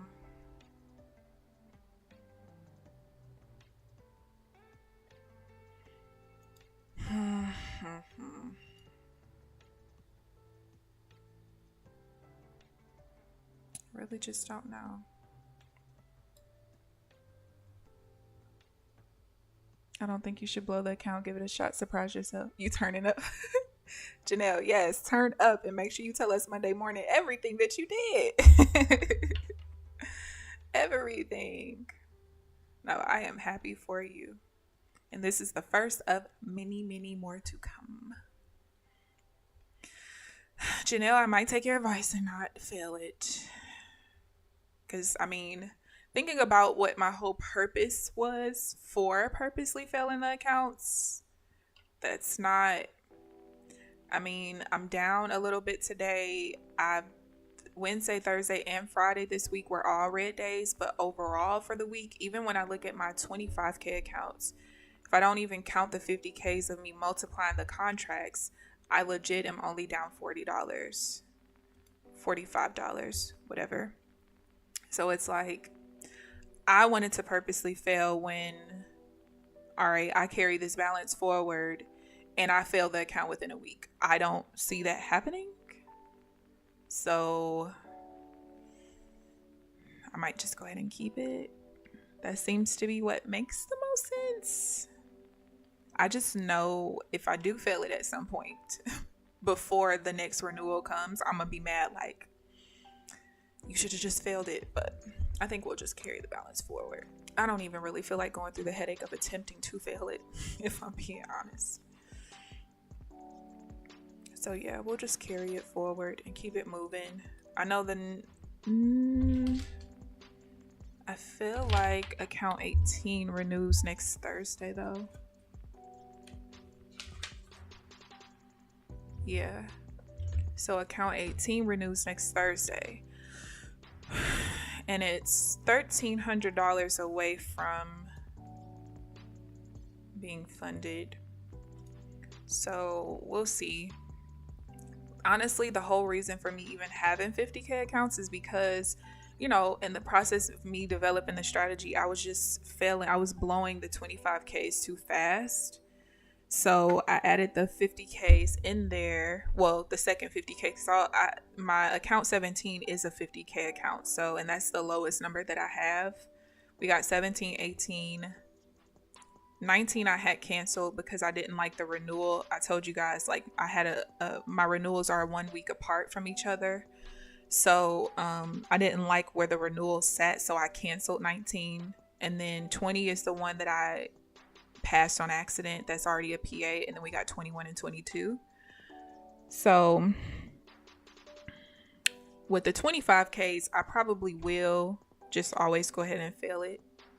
But the 50Ks, the whole purpose was to have more drawdown to give me more time between, you know, just have the extra drawdown to be able to make the account last a little bit longer before it would fail during the process of putting everything together. So thank you, Reinhard. If you're ever looking for good, like, just background music, look up the Relaxed Movement on YouTube. They have a lot of great music.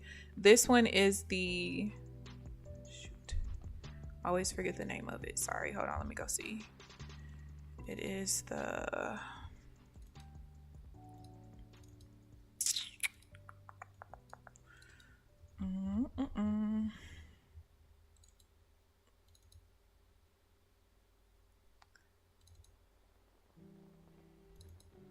oh hell. It's the lo-fi. Where is videos at?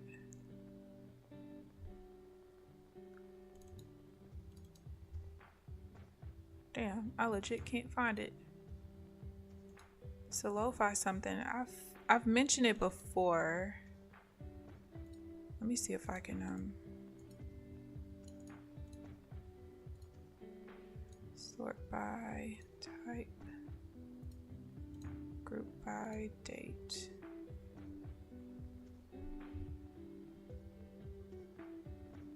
Wait, no.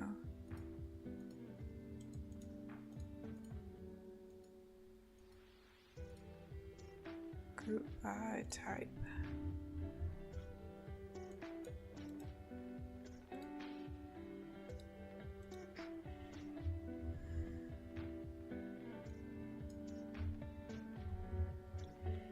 Because I really liked this particular one.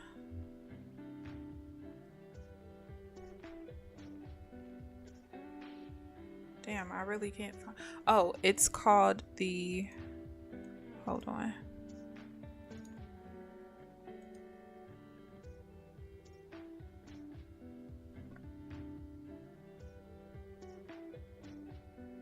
$258.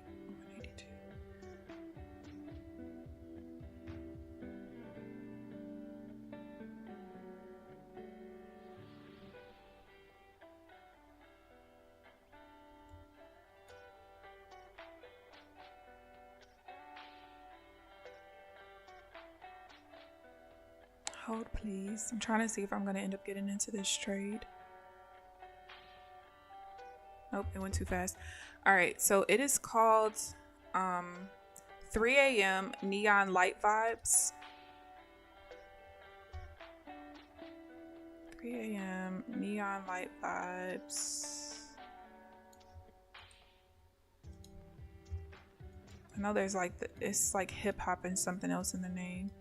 3 a.m. Neon Light Vibes. Lo-fi hip hop August edition. If you look that up on their channel, you'll find it. They have really, really great copyright free music.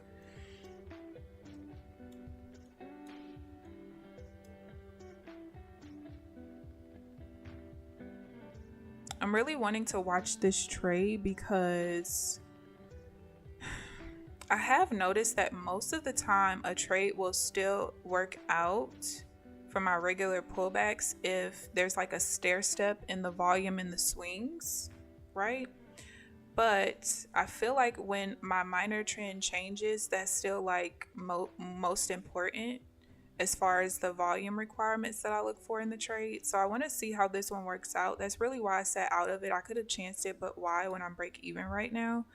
But basically, when I say the stair step of volume, the volume of this swing was more than this swing was more than this swing. And just like I thought. So I will typically still take those trades as long as my minor trend doesn't change in the process. But my minor trend changed from an uptrend to a downtrend right here in the middle of this swing. And so anytime that happens, it changes the color of my bars. And so if you hear me like say color change or something like that, that's what I mean. A color change just means that my minor trend changed.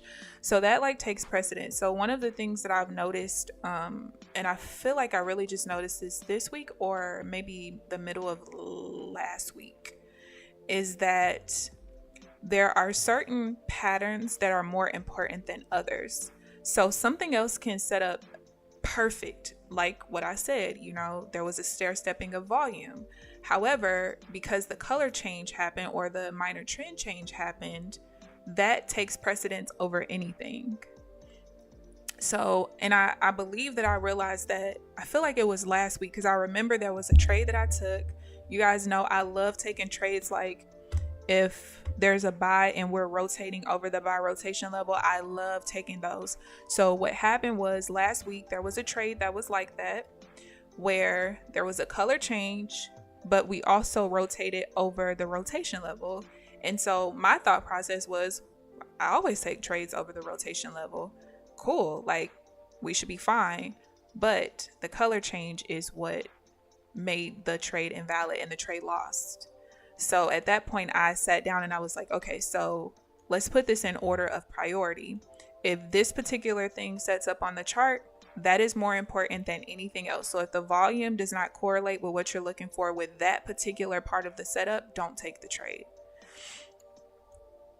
And yeah, I only had to lose like that one time before I went back through all the data that I had, and that definitely was a thing. So on all of my setups, that is always what takes precedence, whether it's a divergent setup or just a regular pullback or one of the alternate pullbacks. That always takes precedence. So I'm glad I didn't chance it because I already had a feeling. So what I thought was right. I'd say always follow your rules. Are you talking about following my rules in regards to blowing the accounts? I think that's what you were talking about.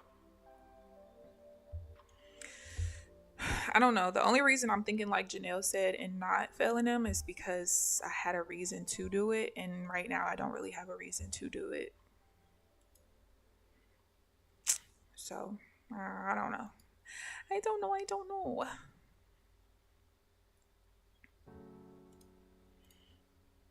Which was... Oh, it was that trade that screwed me a little bit.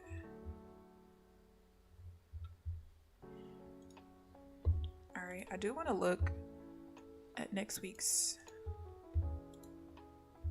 news because I want to see if we have any days next week where we're going to have 8:45 and 9 a.m. high impact news. There's not. Looks like the next time I'll see that pattern. Well, that's medium, so that doesn't count. Oh, we won't see that news pattern for a while. Not until June 3rd. Okay. So I won't have to worry about it then.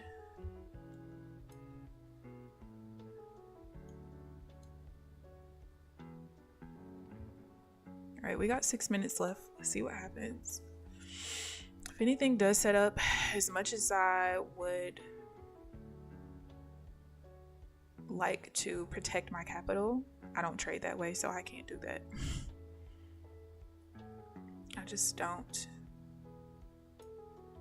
Unless it's something that I'm iffy about. If it's something that I'm iffy about, I will sit out of it. But if it's something that is a legit setup, we gotta take the trade. We have to.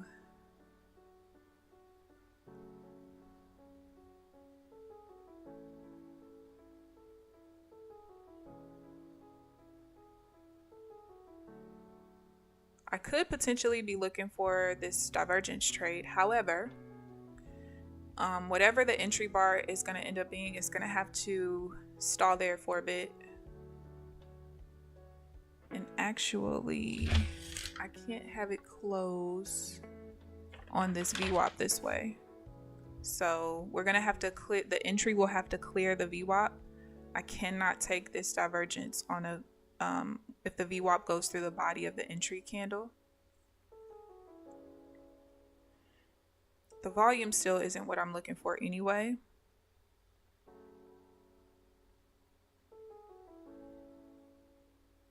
Still no clear.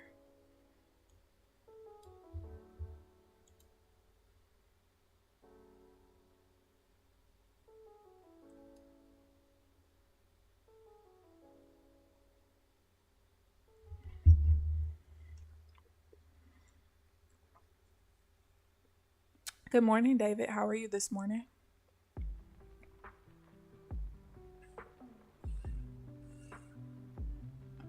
It's about to be a good night because she's out of here in 4 minutes.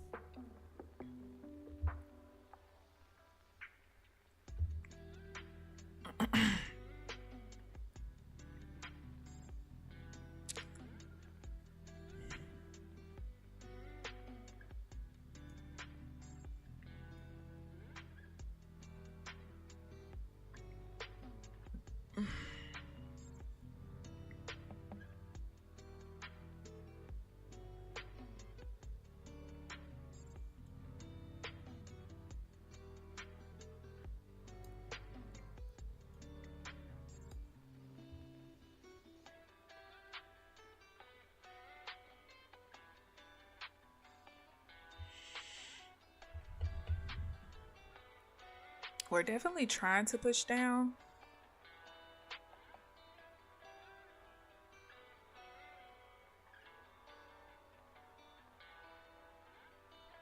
There's currently over 800 in volume in this candle. There was 800 volume in that outside bar right before it as well.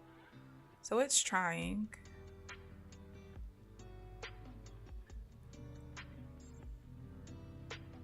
So now the volume is where I would want it to be for me to take this divergence sale. However, again, I can't because the VWAP would be going through the body of the candle. So there's really nothing I can do at this point. All right, so now if it stalls long enough, I'll be able to take the trade, but it looks like it doesn't really want to.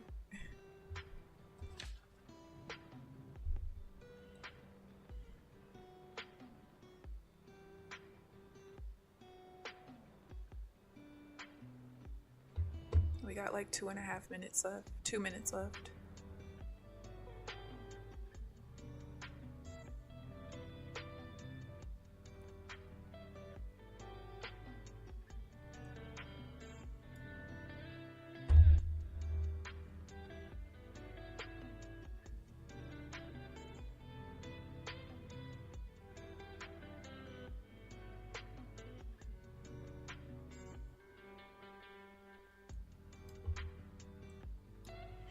We keep trying.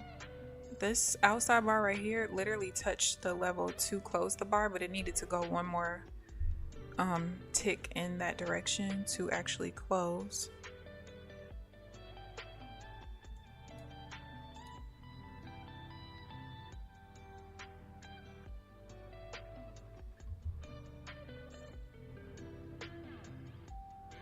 Yep, I know we were gonna push too fast.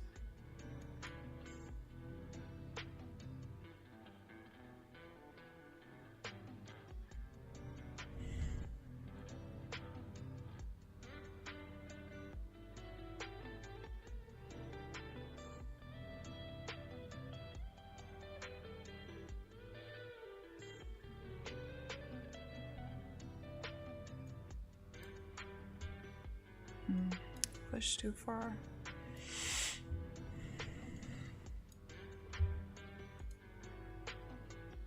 All right, we got 30 seconds left.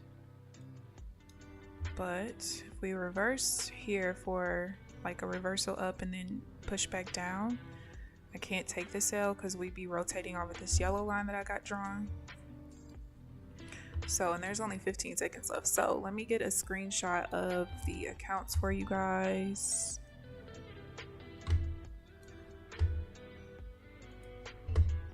And first I gotta turn my copier off and unlock it so I can put everything back in order. All right, so overall, not a horrible day.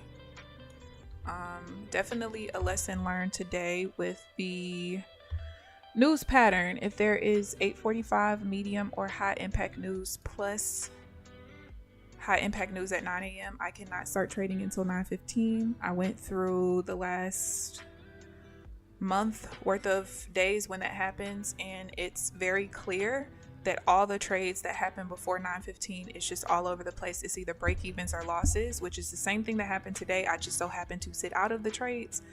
And I normally after 9 a.m. high impact news, I can restart trading like 2 minutes after. But when I saw that the price action was still just like really weird, I just felt uncomfortable, which doesn't happen often, but I just had a hunch, and in real time, I just went through my journal and looked and saw that, yeah, price doesn't really return back to normal until 9:15 when there's that specific news pattern. So, but overall, a decent week. Which account is it? This is the account that I started Monday. And so based off of this account, I basically only lost about $45 this week. So a little bit more of a loss than last week, because last week there was one account that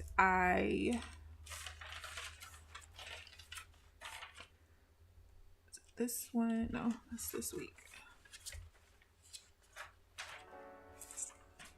So last week Account 17, I only lost $26 on. Account 18, I lost $16 on. And then account 22, I gained almost $14 on. I was not trading account 21 because that's the one that we just started this week. So only losing $45 in these two accounts. These two I gained. Oh my God. My chart. I'm pretty sure y'all can still hear me talking. This happened to me about a month and a half ago. Actually, let me do this. Hold on, guys.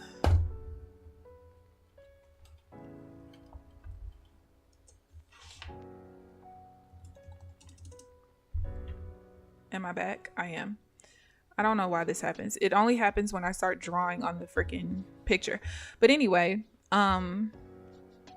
so in regards to these accounts, I did gain quite a bit on account 17 because I did do the multiplier by 5 in an attempt to see if I wanted to fail the account before the renewal on Wednesday, which I didn't end up doing.